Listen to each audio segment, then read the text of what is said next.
joining me tonight is Jess. What's up? I realize now that this is new recording 69. Whoa. Oh, wow. I think we've done over 400 shows now, I think. Woo. But I guess it's just a piece of equipment that you're up to. Oh. It's not just recording 69. Nicole is also here. Hey. Hey. And Mama K. Sorry, you caught me in mid-yawn. Hi, everybody. She's so relaxed like since she's retired. She just can't even talk anymore. So relaxed. It's been a busy couple weeks, everybody. Yeah. Well, okay, let's congratulate her on her retirement. Yay! She is now officially, this is her full-time job now. She'll be doing daily shows again. She'll be taking over. Please, she's she's about to call her boss right back and be like, actually? Actually, help. She's an excuse from her other job. I will not. And Jess, Nicole, and I have all been away gallivanting on separate trips. But Jess, how have you been since last we spoke? Good. So we don't. God, you don't talk about nothing. Nicole. And Nicole? Brennan, where'd you go, Brennan? You don't hear. You don't. Oh, God, can you hear us? Yeah. I just said how you've been since the last time we done the show about a month ago. Anything new? Anything fun? Yeah. We went to Europe over Thanksgiving. Yes. We went to the Netherlands and Belgium. That was a wonderful time. I applaud us for our planning skills that don't rely on a cruise ship to plan for us. We did very well. There you go. Yep. Nice. And all the chocolate and haven't done that cheese since you Colombia. can handle. Yep, it was very good, and they were starting to put out the holiday decor, which was very fun. I always have dreamed of a European Christmas market, Kindle market or something, and it was just starting, so we didn't get to see them in full force, but just the fact that I saw some things was really nice. That's awesome. I agree with you. I went to Paris in December, I think like a week before Christmas in 2022, and I liked it so much better than I liked Paris when I went like in the springtime. Like something about being in Europe during the holidays, like everything's all dressed up. There's Christmas markets everywhere. Like there's lights everywhere. Like I guess it's like New York City, but it's just like so magical. It feels so cozy. It feels like a movie. Yeah, it does. Such a coastal elites conversation. I really love Paris in the winter. I've been in the spring. It's pretty good, but in the winter, you just can't. I know people are like, I'm turning this shit off right now. Yes, we're so down to earth and relatable. My God. When we were on our way to and from our European vacations, there were some films on the plane we saw on little seats.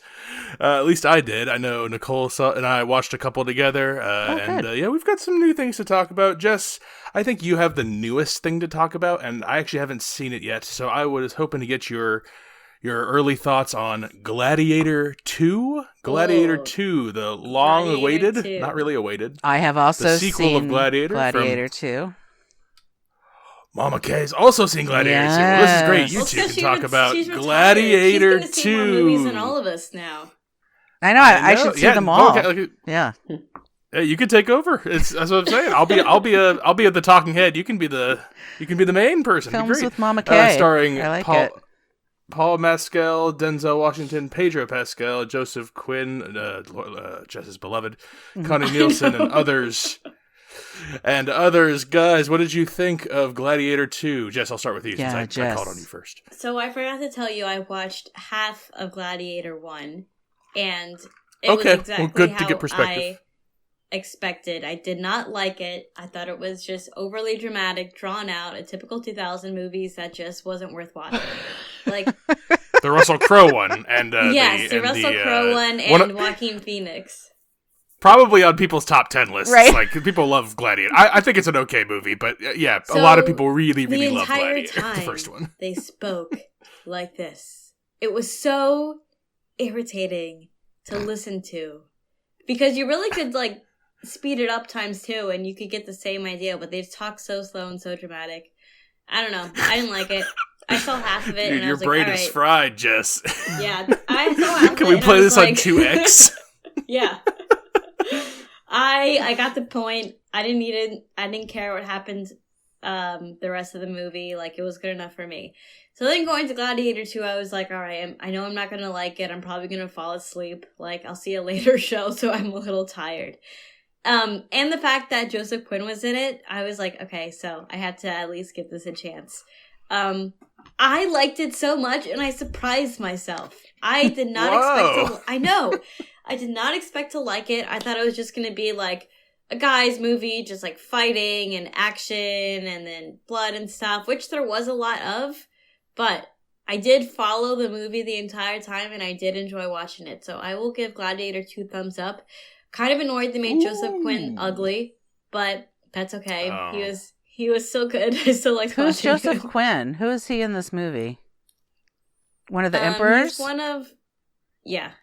Okay. Which one? I see here he's Emperor Geta, one of the younger guys. Yeah. He's the one who got his head chopped off. Oh, okay. It's a spoiler. Yeah, I mean, everything's a spoiler, right? In this. Here. Yeah.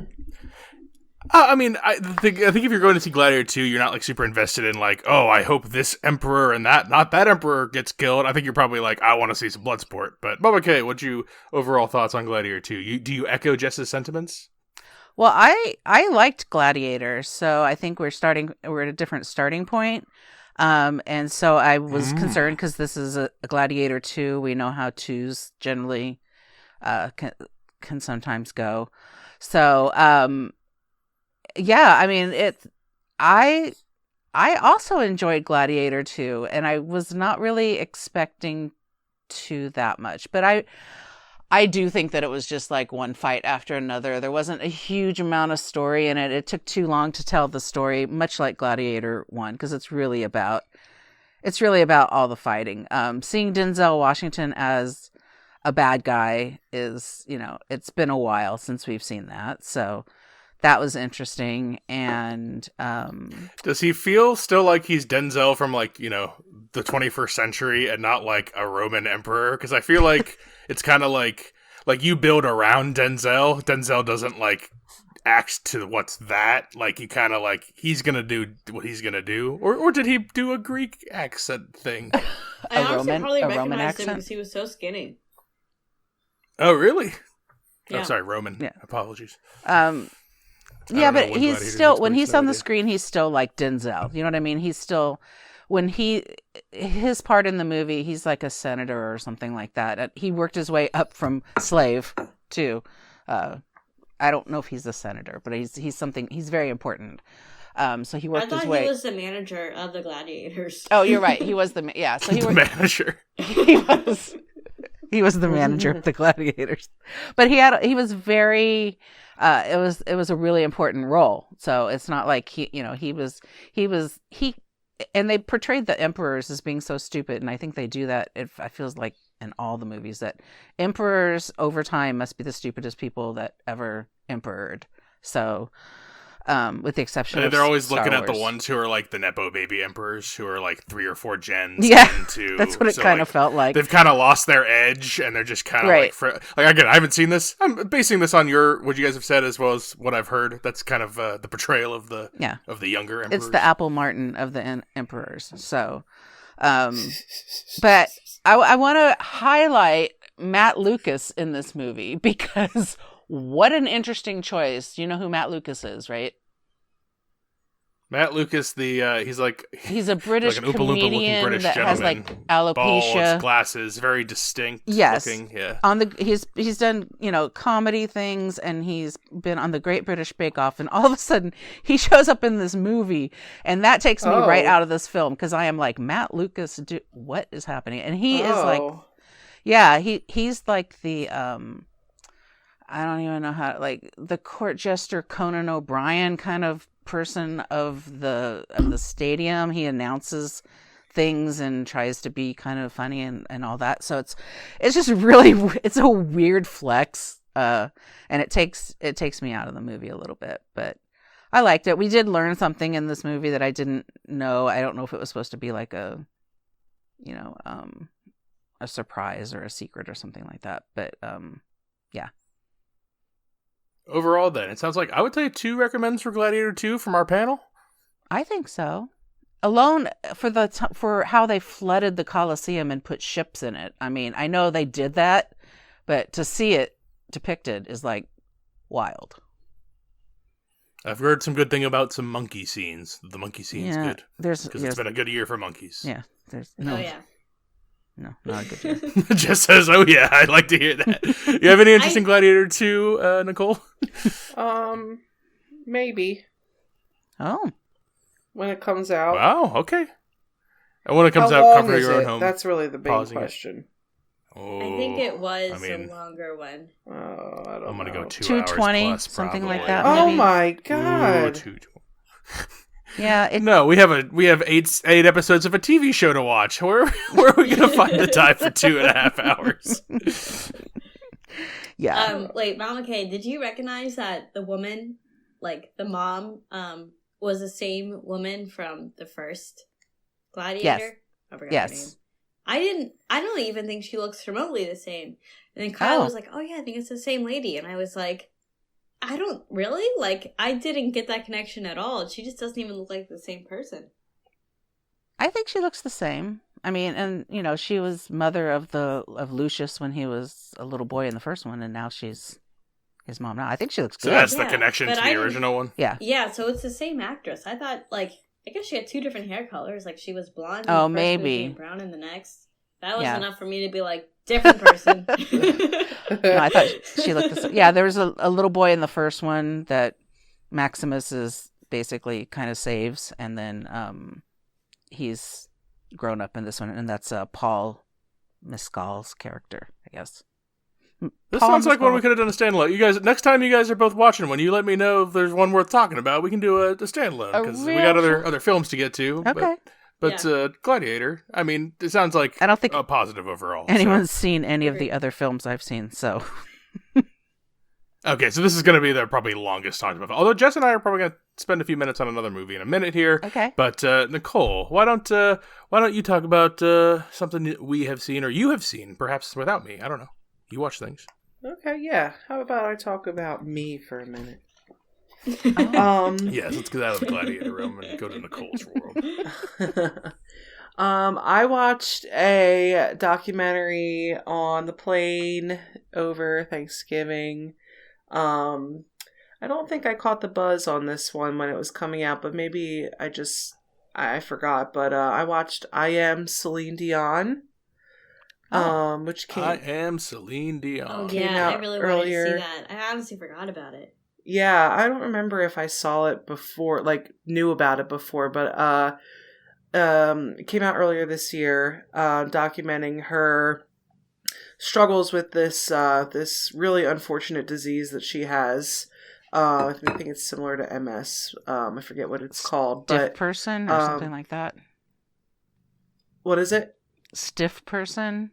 Yeah. I forget what the real term. I think that has a technical term, but right. Just showing her struggles with that in her later years with her family. She's got some younger children.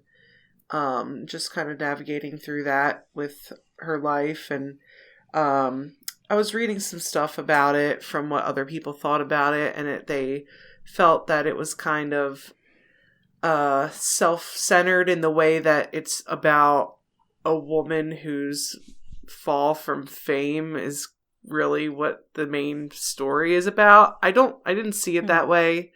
There are some parts where she looks back on her life and her success, which I feel is very warranted for how successful she's been. But it really is a sad story, and to see someone deteriorate in this way, but still try to stay as positive as possible for her family, it was really moving. I would definitely recommend this movie, whether you like Celine Dion or not. I just think it's a powerful story. Overcoming something that took away her career, took away her life.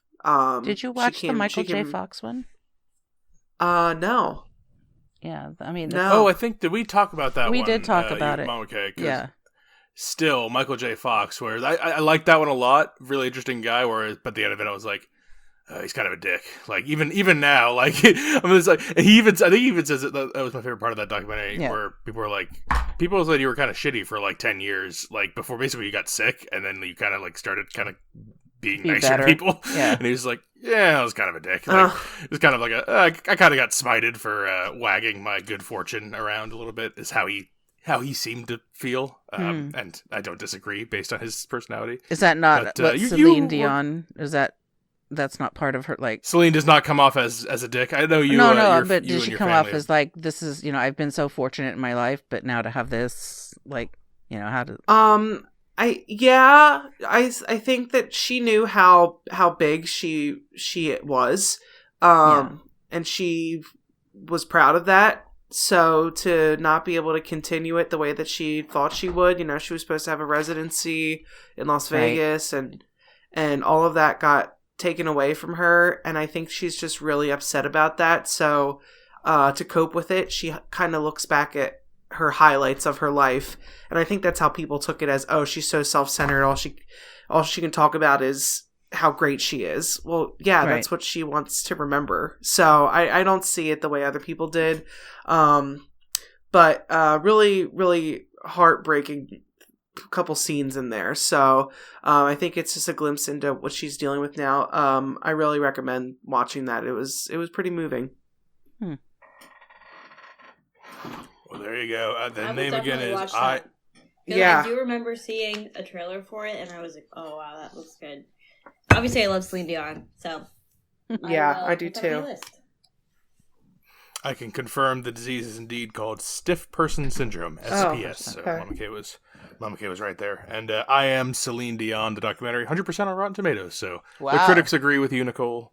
I Am Celine Dion on a flight to Europe near you. And let's go kick it back to... It's probably out of theaters now, but it's probably coming out of streaming soon if it's not already. It's a horror film, so Jess, let's ring it up. Smile 2. Smile the second. Smile the original was Kevin Bacon's daughter a couple years ago. Pretty good movie. I liked it. I think you liked it a little more than I did, Jess. And they said they're coming out with the second one. I'm like, that movie was pretty open and shut. I don't know how they're going to make another one, but Jess, Smile 2, what did you think of it? That's what I thought too. I thought it definitely ended. Well, now I'm forgetting how the last one ended. Like, there was a fire in the house and everything burned down, right? Like, but our lead is Dunsky. I mean, spoil for Smile 1, but yeah, I mean, that movie's 5 years old, and I feel like everyone who cares would have seen that already. So, yes, I mean, that movie was open and closed, but I guess this is a continuation, and there's a small connection to the first one, but we got a new cast, and the only returning thing is, like, the Smile monster and, like, the rules of Smile, the world, so... Yeah, so honestly, I don't remember too much from the first one just because my memory on movies is not great. Know. I really liked this one. It had a lot of jump scares in it, like to the point where you know something's gonna happen, and you hear the music and you see the clues on screen, and you're just like, all right, it just happened already, and you're just in suspense. They did that so well in this movie, probably better than any movie I've seen before. They had so much gross things that you just didn't want to look at, but you still wanted to look at just because it's just squeamish and weird. And the main character was just awesome. Like, she was just this pop star that was so cool and just was eccentric and then fun to watch. I thought it was a really great movie. I can't remember. I feel like there was another movie too where the first one was like average and ordinary. Then the sequel got like extremely eccentric and like still the same kind of plot, but it was just done better. I don't know what it was, but I mean that's my opinion on Creep 2. Before. I mean, I love the first Creep, but I feel like Creep 2 is even. And we'll talk about Creep hopefully in the next couple of catch-ups because you sent me that. Creep's coming back, baby. Creep of the series. I What do I slide into his DMs every couple of months and remind him, so I guess he's been reading them.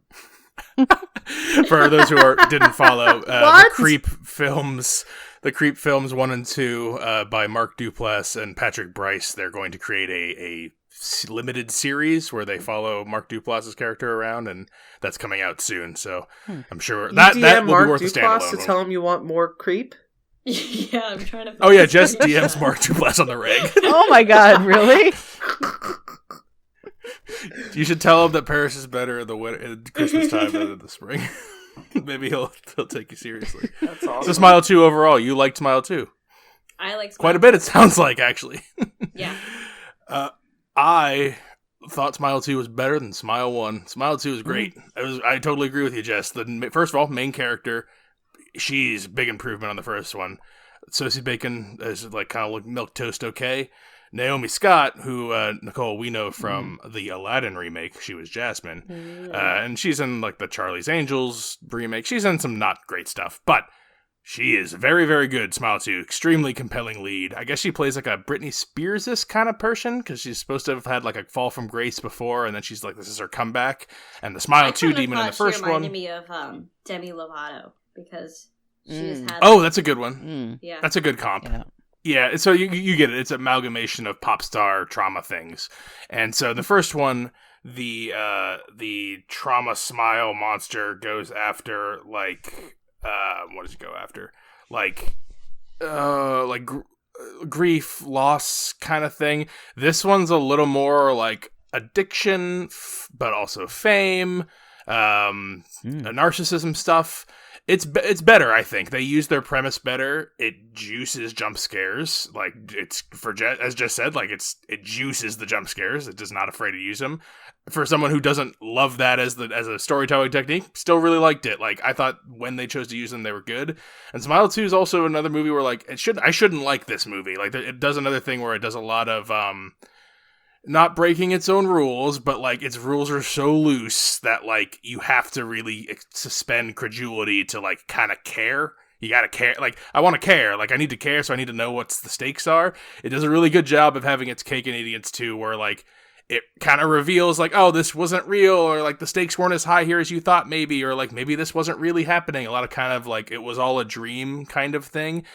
But I don't feel robbed or dissatisfied. Actually, I kind of like its use of it. And by the end, I'm interested in seeing where Smile 3 goes, is the most surprising thing at the end of this. Like, it's probably going to fall on its face, but you know they're going to make one based on this ending.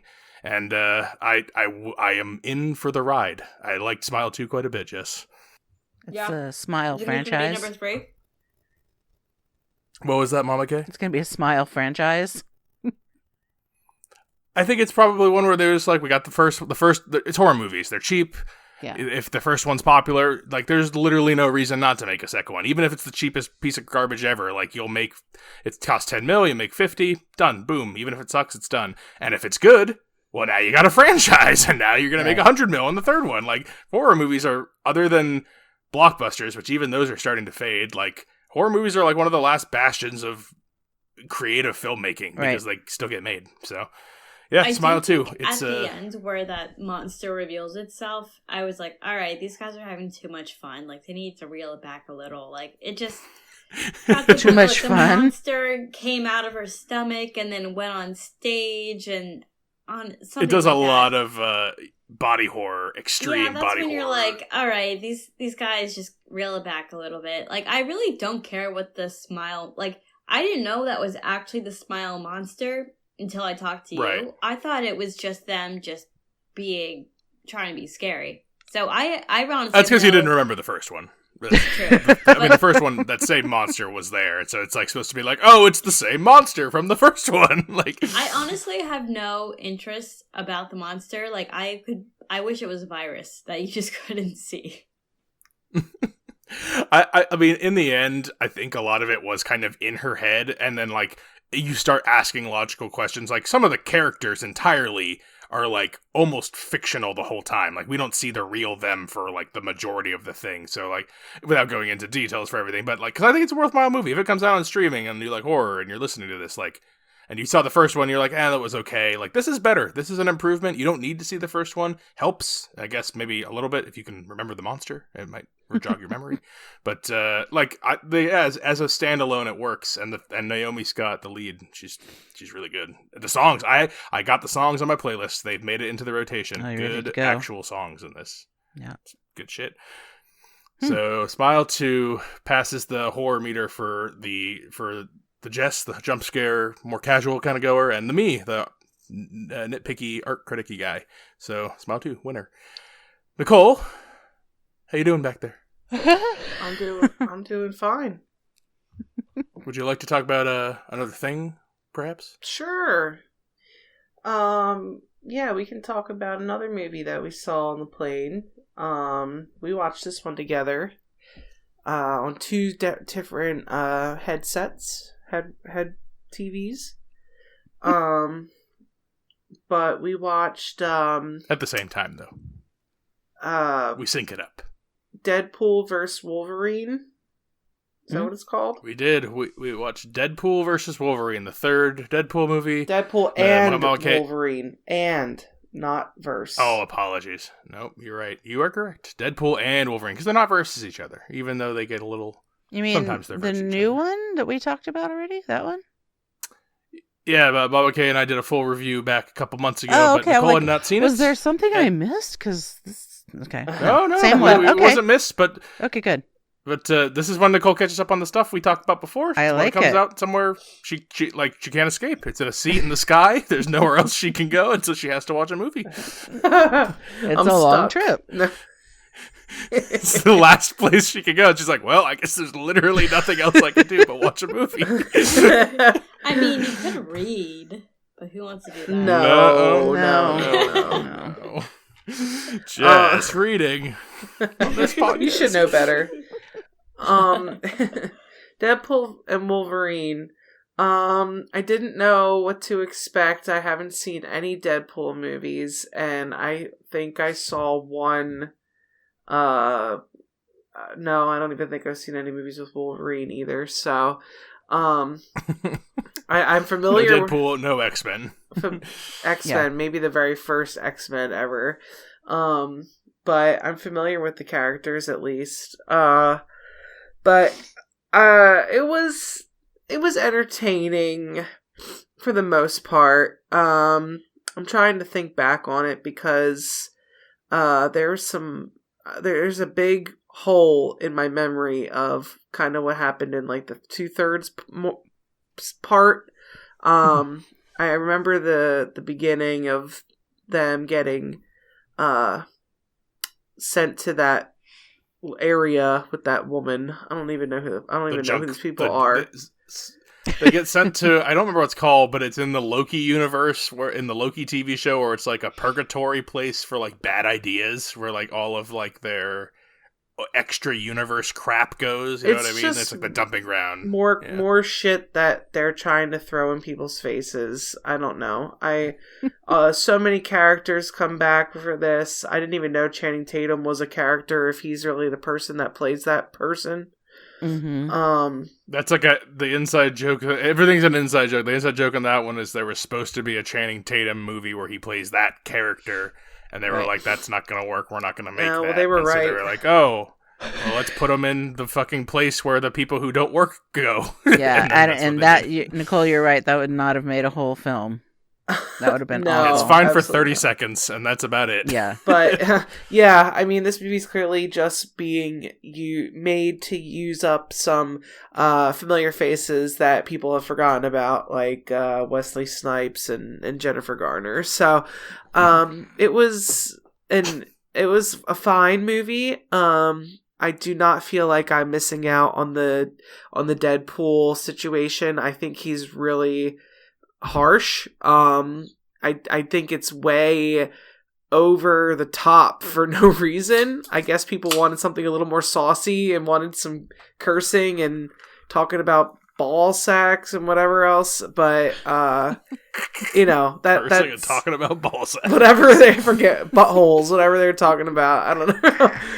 There was some extreme butthole talk in this one. Yeah, there's a lot. And I don't really think it's warranted all the time to that extent. So I don't think it's warranted all the time. I mean, you could say butthole a couple times, but if you say butthole 45 times in a movie, it's not funny anymore. So, do you like Ryan Reynolds in general or no?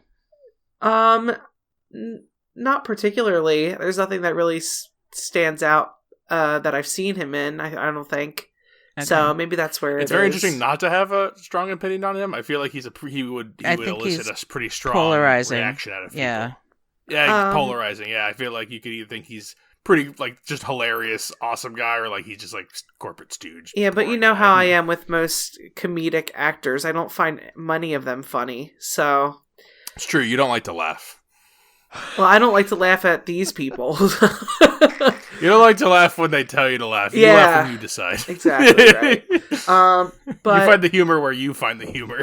Yeah, all in all, a pretty forgettable movie. If I'm being honest, I really can't remember what happens at the end. I felt the same way too. That's right. Just saw it. I forgot. Until halfway of you talking about it and said Ryan Reynolds, and I was like, oh yeah. I did see that, but I don't remember anything. Yeah, it's pretty forgettable. As someone who saw it and like liked it probably a little more than you guys, I mean, I thought the Sonic 2 is fine. Like is like solid like MCU. I think it's still better than the first two. So it sounds like you guys barely remember this one, and you saw the right one. This is the most crowd. That's unfortunate for the other two. Then if this is the best one. The other two are interesting in their own way, but the stuff they do more is the stuff you don't want: the vulgar, the violence, this is toned down for sure. Kind of. Yeah, it's almost the correct amount of everything to please everybody without pissing off anybody, without ever like. It's never gonna be a home run for anyone either. Too. Oh, there's probably some people who really like that movie, but it was good, but forgettable for Nicole and definitely for Jess. That's not saying much for Jess, but yeah, just like the amount of vulgarity in it is just surprising to me that they allowed so much of it for a Disney movie. It was a lot. That's the joke. Don't you get it? Because it's Disney. And he doesn't. Yeah, I'm not. Is that a soft recommend or a soft not recommend? I mean, other people like it, so what the hell does my opinion matter? That's the point of the show, is to share your opinion. Yeah, we're doing the show for that. This is where your opinion matters.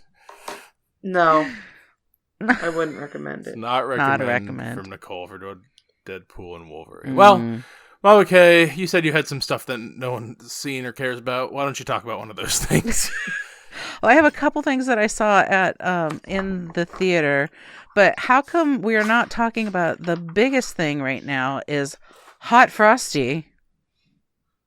What is that? It's Hot Frosty. Hot Frosty. It's like the Target Santa. Frosty. Everyone's talking about the Target Santa. I gotta look this up. Are you guys okay? Is this a TikTok thing?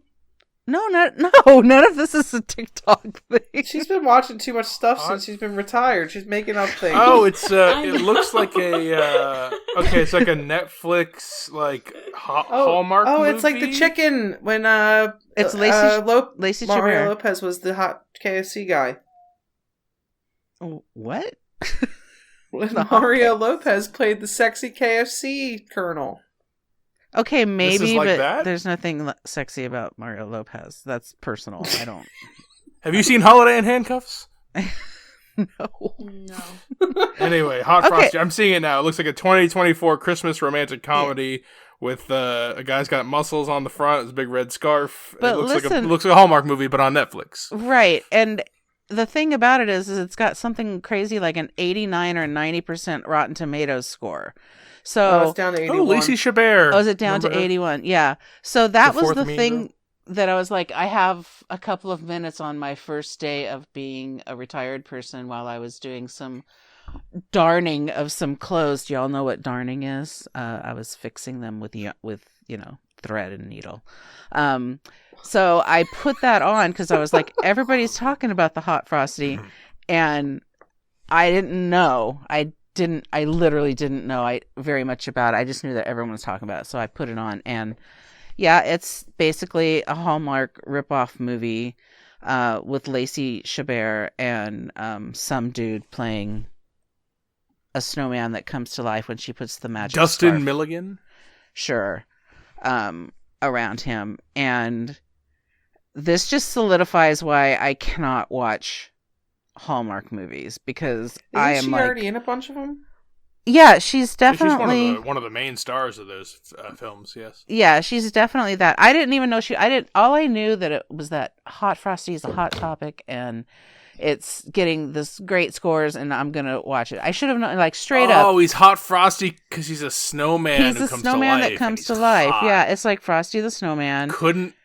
Couldn't get past the thought that this was like a dessert from Wendy's, that was like a viral trend, and that somehow that this movie was going to make that come around, but it didn't. That's why I said that KFC. He's a sexy snowman. Okay, listen, you just put more thought into that than they put into this movie.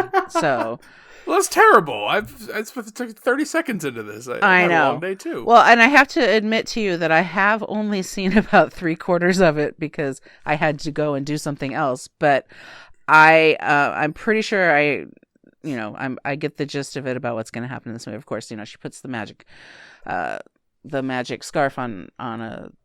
First of all, the snowman looks like this dude. All the other snowmen look like snowmen, like we know, and this snowman looks like a statue from Rome, but in snowman form, which is like, who did this? Who did this? Yeah. And then when he puts the scarf on, luckily when he comes to life, it's a really long scarf.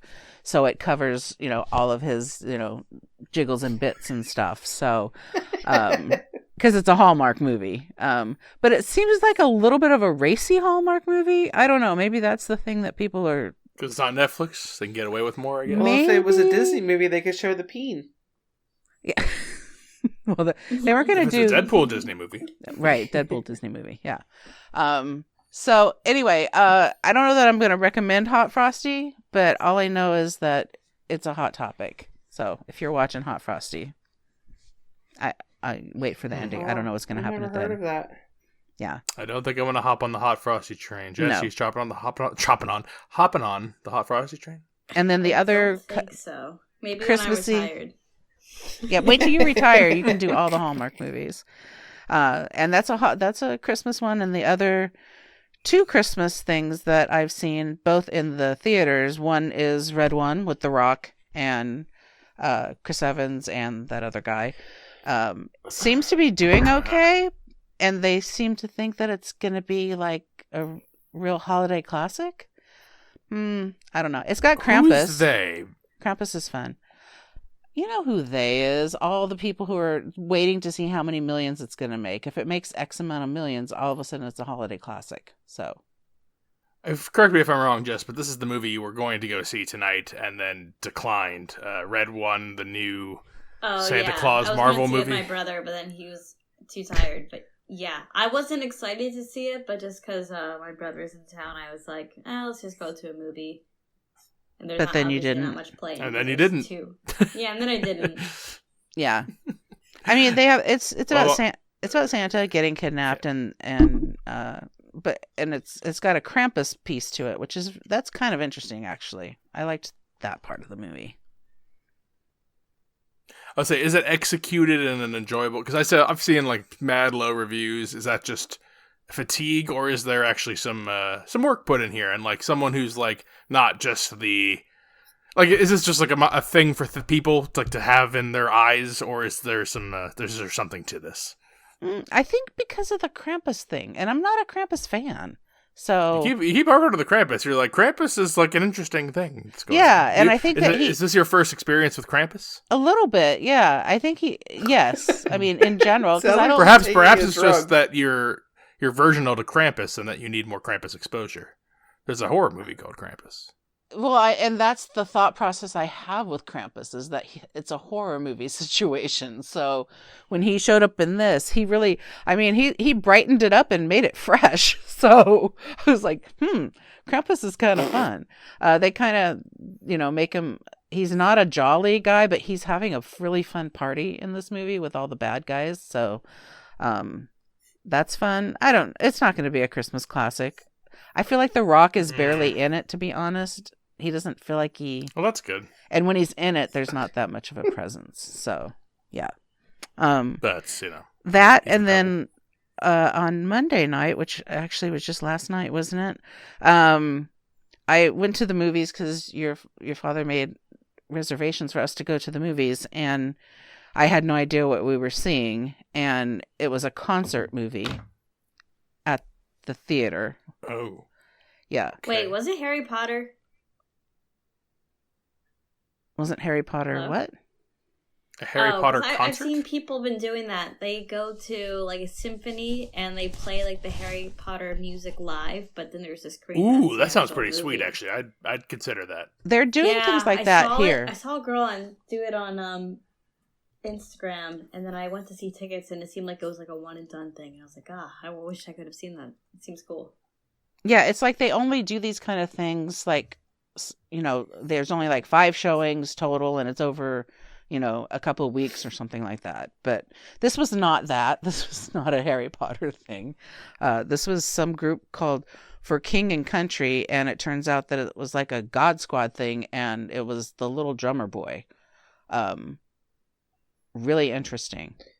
It was a movie? So are you reviewing the Little Drummer Boy that you guys saw on like an AARP night or something? It was on AARP I night. stopped. I tuned out for like 45 seconds. I got to make sure that's what I'm listening to right now. Yeah, it was a concert by a band called For King and Country, and apparently they're a God Squad band from Australia, and they were putting on a concert about the Little Drummer Boy. So it's all Christmas music. And they came to Maine? No, it's a movie. Oh. We're still not getting this. We're still. Jess they filmed the Little Drummer Boy. Jess is on board with the whole. It's a film with music. It's like the Eras Tour movie. Yes, but not that. It's like the Eras Tour movie, but it's like a Christian gospel thing. It's not gospel. I don't know what it is. I can't qualify the music. This is crazy. There's a lot of drumming. It's just a Christian music movie. It's a Christian music movie you saw, and you can't describe it. It's a Christmas. It's a Christmas movie. I was saying, is this what you're bringing to the show at the next catch up? This is wild. I get it. Because I just saw it last night. Because it was all a surprise to me too. I was just being taken to the movies. Period. I had no idea what was going on. So. You can't. Whoever was in charge, they can't be in charge anymore because this is. I can't even recommend whatever you saw. The theater was full. It was wild. I don't know what to. Full of what? Full of whom? Well, the God Squad people, I guess. But it wasn't super God Squad-y, but it was Christmassy, and it made me actually get into the Christmas spirit, which is kind of nice. But it was all Christmas music, a lot of drumming because it was called the Little Drummer Boy, and there was a little boy actually playing a drum. Those are my experiences in the theater right now. Cute. Next. Jess, you saw a movie about a man who was teetering on the brink of annihilation named Dietrich Bonhoeffer? Bonhoeffer? Bonhoeffer. And this gentleman...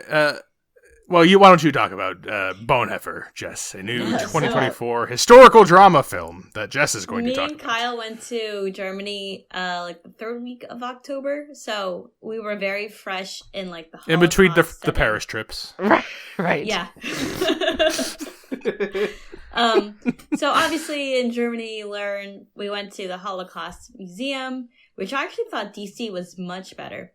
This Holocaust Museum in Germany was just rooms and screens. Like, there wasn't anything tangible, nothing to, like, look at. It was really just anything you could have just seen on the computer. So I was disappointed in that. Like, interesting. I know in DC they have, like, artifacts and the clothes and the shoes and things left behind and diaries and things like that. There's nothing like that in Germany. But we also went to a concentration camp, and that was definitely jarring. I think we did, like, a 3 or 4 hour tour, and there was so much that you could have seen that wasn't on the tour. So I got a lot of like in-person exposure to what the Holocaust was like and then learned a lot about like Hitler and everything. So when I saw that this movie was out, I was like, all right, well, now I kind of have to see it since I just lived it a few weeks ago. Yeah. Oh, so you didn't see it in Germany. That's initiative. I thought you were going to tell us you saw it in Germany. Wait, I didn't hear what you said. What about Germany? I was going to say, I thought you were going to tell us you saw it in Germany, but you saw it in the States. Oh, no, yeah. So I think the timing didn't work out. So I think it probably came out like 3 weeks after we came back. And so I saw I didn't know what it was, and I was like, oh, I know that name. And I clicked on it, and I was like, all right, so I feel like I had to see it since I was just there. And I think it was just a solid, good movie. I probably had more appreciation because, again, I can relate to the things that I saw. One weird thing is they only showed Hitler once in the movie, and it was a terrible actor that played Hitler, and it was just like a 45-second scene. So I thought that was interesting. But I did learn a lot about Bonhoeffer and his life, and then what he stood for and how he influenced people. So I thought it was interesting to learn, but the movie itself, I would say, was to good. But I think I would still give it a soft recommend. I mean, I feel like the Holocaust, it's really interesting, and I just find it so crazy that it still wasn't even that long ago, and all of that stuff happened. Extremely recent. A lot of people are still alive during it. Yeah. Yeah. Well, Bonhoeffer gets a soft recommend, it sounds like, from Jess. And if you're in the mood this holiday season to learn about some of humanity's greatest atrocities that we know of, yes, Bonhoeffer. Well, let's pivot back to an old lady on a scooter. Mama Kay, there was a movie that you had been looking forward to. She'd been looking forward to it. Am I the old lady on the scooter? No, the film, of course. I'm talking about Thelma. Like. I'm talking about the 2024 film Thelma. Did you watch Thelma? June Squibb.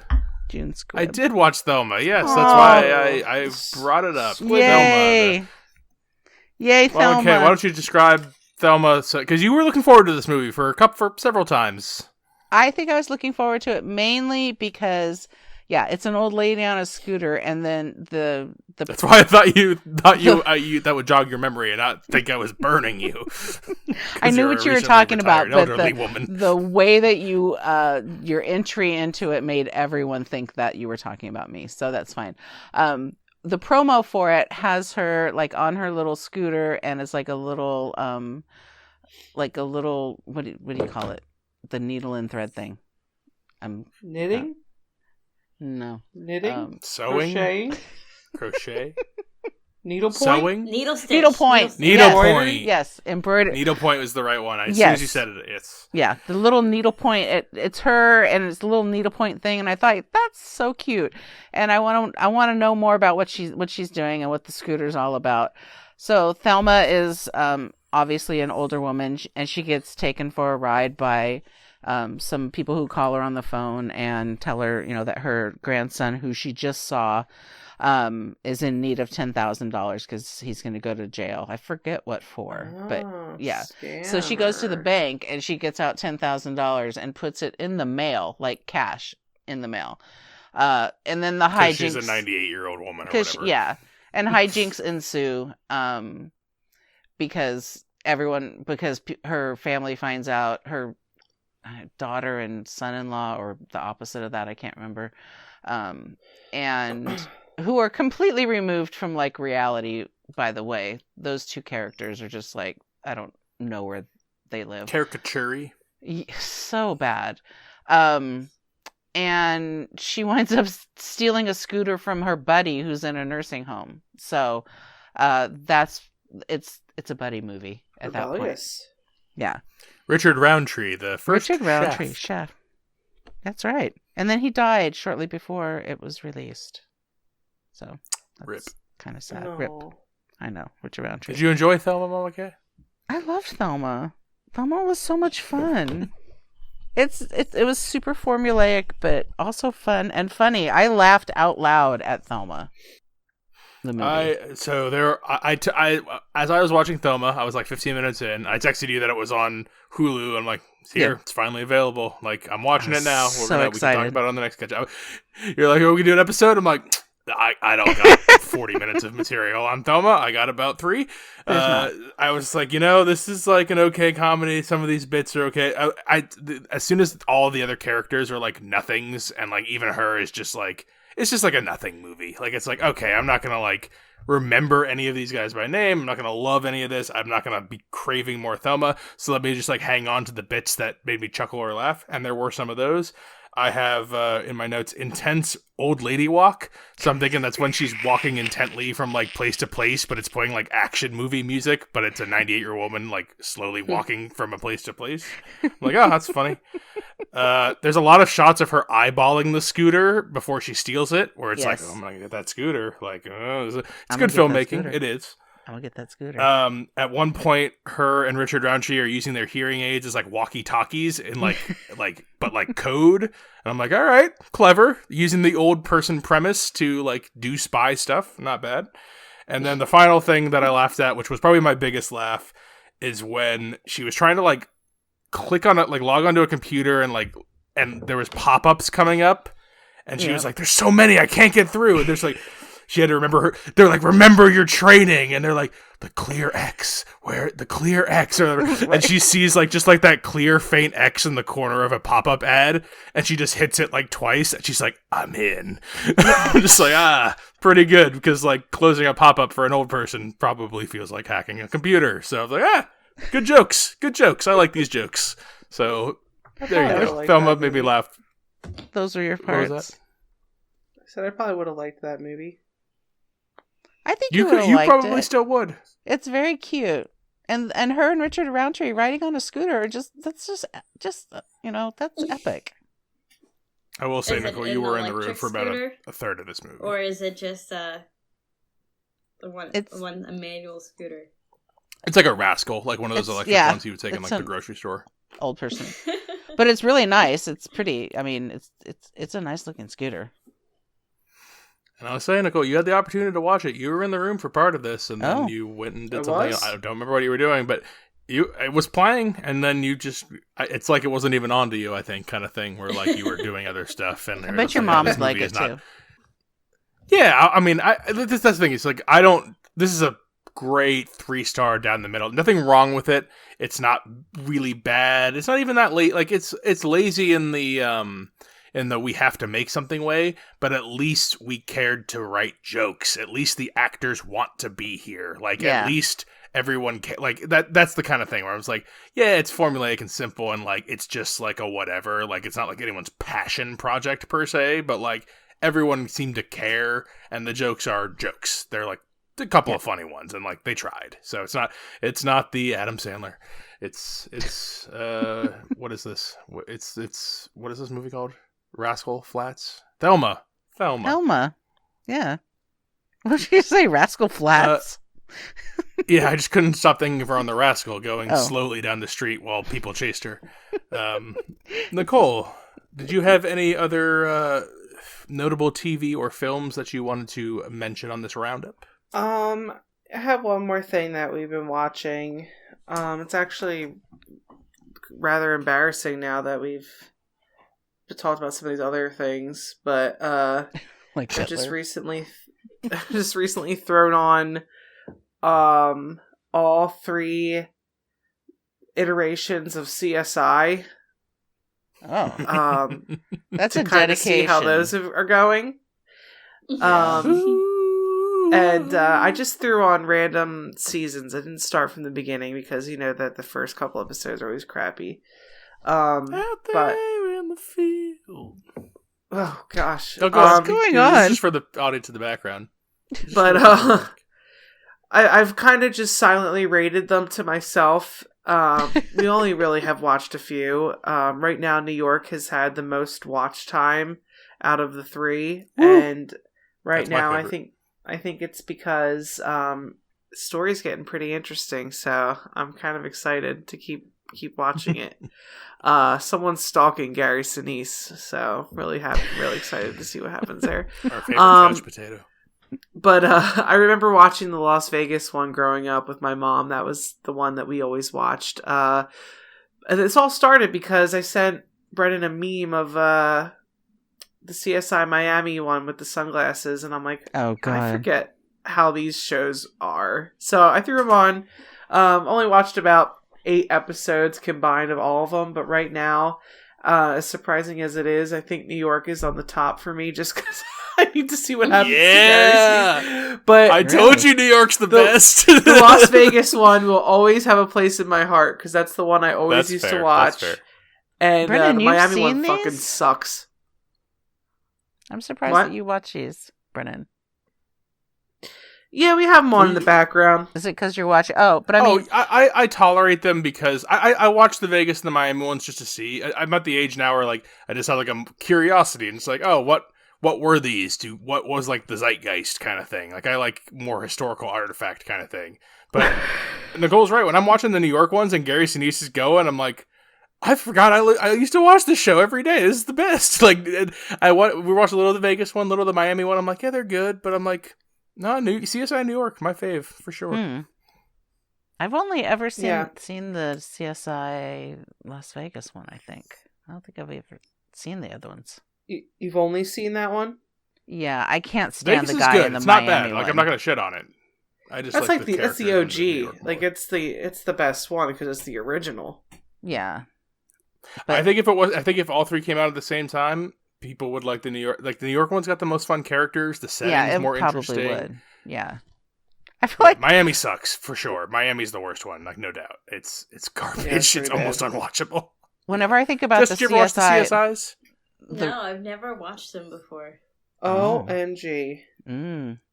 Interesting. I know. Gotta watch. Honestly, Jess might like them because they are old. Like they're kind of junk TV, so like you don't have to care, but also they're edited very quick, and like I know you got like kind of a short attention span. Like it does a very good job at every quick. episode is different, right? It's not like an ongoing standalone investigation. Yeah. So there's a run through storyline, but there's like one or two different crimes each episode, so it's new stuff. Oh. So it's kind of like House, where there's like different diagnoses and patients, but then like the main characters have their own story. Yep, exactly. You learn to love like the 6 main characters or whatever, so and then like they deal with House new and problems. And, like things it's TV drama. I was just gonna say it's drama. Literally just TV because that's really what TV. Holy shit! Your microphone is frying my ears right now. You gotta just one more time. Who? Me? You, Mama K. Yeah. Oh, I'm sorry. You sound okay now. For a second there, you were destroying us. Oh, so, okay. I'm sorry. I'm sorry. I said it's just like what you're talking about is just regular like television. That's network. Yeah, old network. That's what everyone used to watch all the time. Yeah, network television. Every CBS, show ABC, you knew all the NBC. people, but it was something different Fox. happened. You know, Potsy stole Richie's girlfriend. That's but Joni loves Chachi. Joni loves Chachi. Jess, did you have any? I know you have a couple other things that you saw. Did you want to highlight the TV or older movies that you saw? I binged Yellow Jackets in like 1 or 2 sittings, and I think Nicole and Mama K would both really like it. Yeah, you texted me about that. Yeah, season 1 is on Netflix now. I think season 2 is on Stars, and I don't know when it's gonna move to Netflix, but I'm like refreshing every day. It's so freaking good. It's probably the best series I've watched in 2024. It's about this group of girls that are in like a soccer championship. They are taking a plane to go over to compete. Plane crashes and the girls survive. And it's just kind of like a past versus present of the girls. So I guess in the time period, it was like in the 80s or 90s versus them today, and they're in their 40s. A lot of shit goes down in the woods, and the series kind of unravels what happens. Oh, I'd be interested. Yellow Jackets. Yellow Jackets. I've heard of this show. Yeah. So of the 3 of us, who do you think all would like it? None would like it? Couple of us would like it? I don't know. And I really think Mama K and Nicole would like it. I don't know if you would. I always, when I think of TV shows for you, I always think of like the weirder ones, not really like the binge-worthy ones. I got you. No, that's fair. Usually that is what I typically like. So yeah, like that Apple TV one that's about to. What's that Apple TV one we're waiting for again with Adam Driver? Oh, Severance. Severance, yeah. Oh, so, like, Adam that one Scott. I think Adam about Scott. you about, but sorry, wrong Adam. That one I think about you about because it's a little weird, but I'm like, Brennan would like that. But when it's like the binge-worthy ones, I was like, I don't know, that's Brennan's style. But I recommend that to both of you guys. I saw Moana 1 with my cousin I was babysitting, just because I was like, well, I need to watch it and I need to watch her, so might as well do both at one time. Two words. I didn't get the hype. I thought it was just like a regular, like, good Disney movie. I'm with you. I don't think it was as good as Frozen. I think it's probably on the same line as Coco, which I thought was also just a regular good. Wait a minute, that's I know blasphemy. you loved Coco. We've disconnected. Yeah, I know. But I maybe Coco was a little better, but still, Moana. If like Coco was a religion, I would subscribe. It can be it's regular schmegular, like good, like recommend, but nothing crazy. So I'm just surprised of the hype. And aren't they saying like Moana 2 is going to be the top grossing movie? I don't know of all time, or at least Disney. I'm not sure. I don't even know if I'll see it in theaters. I might just wait to see it on Disney Plus because I'm not even super excited to see it. Interesting. Yeah.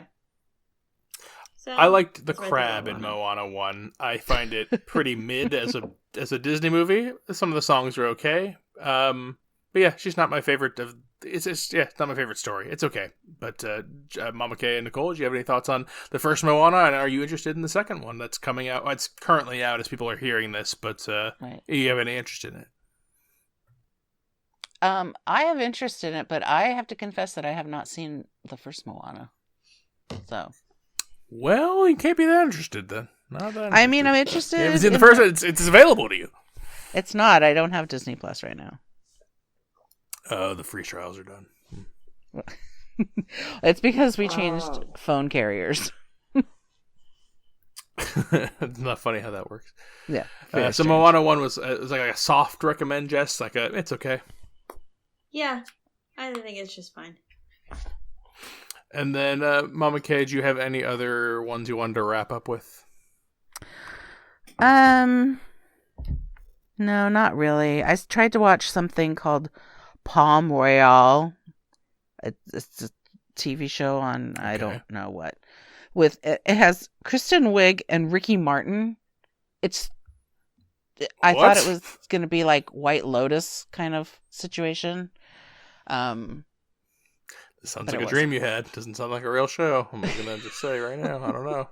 Well, when I saw that it was out there, it didn't feel like it was a real show either, honestly. So, but I saw a few episodes. I might keep watching it. It's about a woman in the 60s who's trying to get into this exclusive, like, sort of Miami Beach kind of lifestyle where has no money, but she wants to have money, so she's trying to get into that. Obviously, that's Kristen Wiig. But then Ricky Martin is this really strange pool boy, and I think he's like 50, so I don't understand what's happening. Well, you could be a pool fever boy dream. At 50. It's, It's a bit Again, I don't think this is real. I think you're just telling me something at the end. Like, I don't have any new movies, but I have an idea for something. And Ricky Martin, it's like a pool. He's a pool boy. If it's not really out there, Brennan, just start writing it because I'm giving you a good premise.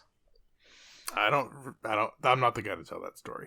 All right, I'm gonna rapid fire 4 new movies I saw, and I'm gonna pitch them each one, and you guys tell me real quick, you interested or not, and then I think we're gonna wrap this guy up here. It's a yay or nay. First, okay. It's just a yay or nay. If you want to do a sentence or two, just quick.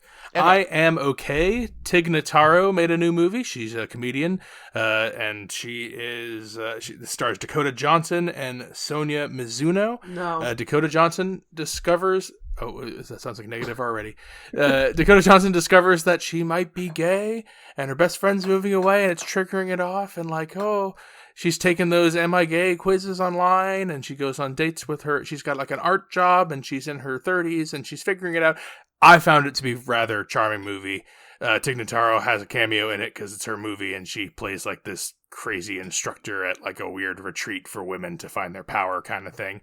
It's charming. It's a nice 90 minutes, perfect plane movie if you're scrolling. It's at the top. If you see "Am I Okay?" and you're scrolling through the things, it's a good plane movie. That's it. You guys want to see Tig Notaro's film starring Dakota Johnson and Sonia Mizuno from Alex Garland films. She's a British Asian woman who's in Ex Machina, Annihilation, Devs, all of Alex Garland's films. But no. Any interest? Thank you, Nicole. Anyone else? Yeah, I second Nicole. I love Tig Notaro, and I have seen the preview for this movie. I am interested.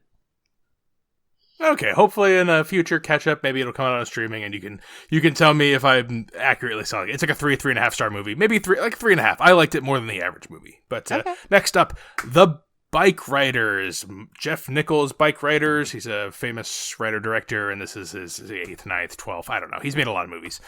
This stars Austin Butler, Jodie Comer, Tom Hardy, Michael Shannon, Mike Faist, Boyd Holbrook, bunch of other people. The guy who played Daryl in The Walking Dead. He's a biker in this as well. And it's just about bike riders in the 60s, and they're running the town, they're doing their shit. It's basically about they're all like free and doing whatever they want, but it's also really rigid, and there's a bunch of rules, and there's machismo, and they kill each other for bullshit reasons. It's a good drama. It's fun to watch. It's like hot people doing like, I'm bad kind of stuff. So if that's interesting to you, you're going to see a lot of hot dudes, leather jackets with Jodie Comer looking concerned about all of these men doing bad things. So I don't know. I feel like I might, any interest in The Bikeriders? Yes. Based on those. Okay, here we go. Bikeriders. We got, again, all those manly men that I just listed. We got some pretty boys. We got some old school men. We got, you can. It's a buffet. You can take your pick of these bike riders. I actually think I almost watched it when it was out in theaters, just because it got good reviews and it was something that was out, but that didn't end up happening. But it almost did. I would say, Jess, of the three co-hosts, I would probably recommend to you last, because outside of eye candy, there's not a lot for you here, I don't think. I don't know if you're going to care about these people a ton, but they are, traditionally rugged, attractive men. Perhaps it's going to work. Mama K, Bikeriders? I second Jess. I also almost saw this movie, so I think at some point I probably will. All right, so Bikeriders, this looks like a little more interest than the lesbian movie. Very interesting, just saying. Up next, we have Brothers. Brothers is an Amazon Prime pile of garbage starring Josh Brolin and Peter Dinklage as brothers. Josh Brolin, people know as Thanos, big purple dude, the real version of him. And then Peter Dinklage from Game of Thrones and Elf. They're criminal brothers, and the Josh Brolin's gone straight. Peter Dinklage got one more job. It's got Taylor Page from Zola, who I love. She's the wife of Josh Brolin in this. Brendan Fraser, who's made his comeback, is playing the bumbling, crooked cop in this film. And Glenn Close plays the criminal mom, who's the criminal mom of Josh Brolin and Peter Dinklage. And it's just a bumbling, fun, good time MacGuffin chasing. It's by the director of Palm Springs, a film we've talked about before that we generally liked. And I watched it, and I gotta say, it's mid, it's not great, not super funny, and I am barely hanging on remembering it to it. But based on any of that stuff, you guys want to see Brothers on Amazon Prime? Based off of your last three remarks, no. Palm Springs, lots of famous actors. No. Good choice, Brothers. Palm Springs, good. Palm Springs, good movie. Brothers, not good movie.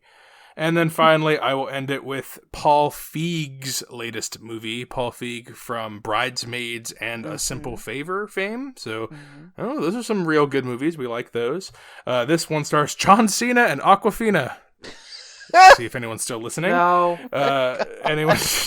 So I'll just finish it off. This movie is called Jackpot. It's on Amazon Prime, and the premise is Awkwafina was a child actor. She's going back to try to get into acting. Unbeknownst to her, California has become a shithole. I guess she hasn't been in the news recently. Right. And it every day, I don't know if it's every day, it's not very clear. There's a lottery, and then there's a lottery winner, and the winner gets $1 billion, $1 million, whatever. So they get a bunch of money.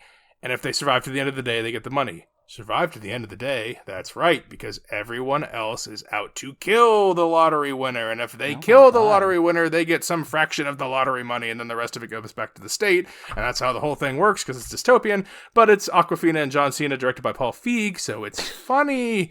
But it's not funny, because the humor is 15, 20 years old. It's aged out. It's not working anymore. I will say, John Cena, I just keep loving him more every day I see him. He's just a light in this ever-darkening world. Like, he just never stopped being you, John Cena. Awkwafina, her shtick ran thin 10 years ago, even though it was only 5 years ago, and she's fine. Simu Liu is the bad guy. I don't like that guy. And Stanley from The Office is a security guard who falls asleep in front of Madame Tussauds Wax Museum. I don't know. It's fine. It's better than the other one that I said. It's better than Brothers. This also sounds made up. Yeah, this one also sounds made up too. Yeah, it's fair. But it's better than Brothers. So if you're going to watch an Amazon Prime movie new from this year that's a comedy, that's not really a comedy, it's not funny, I would first recommend Jackpot. I'll say it one more time. Jackpot. John Cena, Awkwafina. Any interest in Jackpot, folks? No. No. It's a maybe for me. I got two maybes and 2 yeses from Mama K. I'm just saying she's more interested in these things. I have more time on my Nicole, hands now. I don't have to think about anything. That's true. Like, my head is empty. Well, so is our lists. We've caught up on everything we've caught up on everything we were supposed to catch up on. Coming up, that's it for the catch-up shows for 2024, because the next 2 shows are the big shows of the year. The draft show, to get our best teams. It's going to be a weird year, but we're going to do our best. And the top 5, bottom 5, the superlative show, the big show of 2024. What was the best stuff? What was the worst? I will say, at the end of the year, not as much good stuff, but earlier in the year, I had a lot of things that you were having a good year. So yeah. I was. And I don't know about you guys, but yeah, I'm looking forward to the superlative shows. You guys looking forward to anything coming up over the holidays before we catch up in the new year? Anything going on? I know I'm putting you on the spot being on a show where you talk about stuff. But I'll probably see Mufasa. I guess I'm okay. Yeah.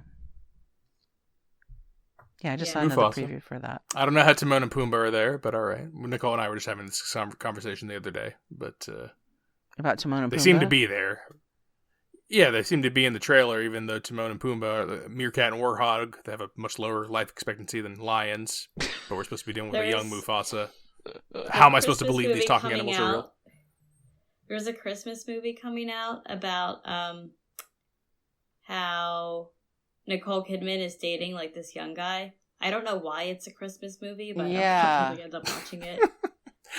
Yeah, it's definitely a 24 like a one. Movie that would come out in like February, but it does. They it don't seems want like one of movies those to come like The Intruder, those kind of movies, those like sexy thriller, but like something's gonna go wrong kind of thing. Mm-hmm. Oh, I did watch that Nicole Kidman show that you guys recommended on Hulu. I forgot, what was it called? Oh, the Perfect Strangers. Perfect Couple? No. Yeah, I didn't like it that much. Nope. I had to force myself to finish it. Oh. Yeah, I can see that, honestly. I thought I see you going either way on that show, and you went the bad way, I guess. Yeah. She was also in The Perfect Couple. Okay. So. I'm done. All right. Well, thank you guys for being on. Until next... Oh, no, I'm not done. Okay, I forgot all the things. If you want to reach out to us and do any things for stuff, Films and the Women in My Life on Facebook. Reach out to me on Instagram. I'm Brennan_podhost. You can email the show, filmswiththewomen@gmail.com. And questions, suggestions, all that stuff. Also on YouTube, Films with the Women. Just look us up. Click the buttons, subscribe, and the dingy thing.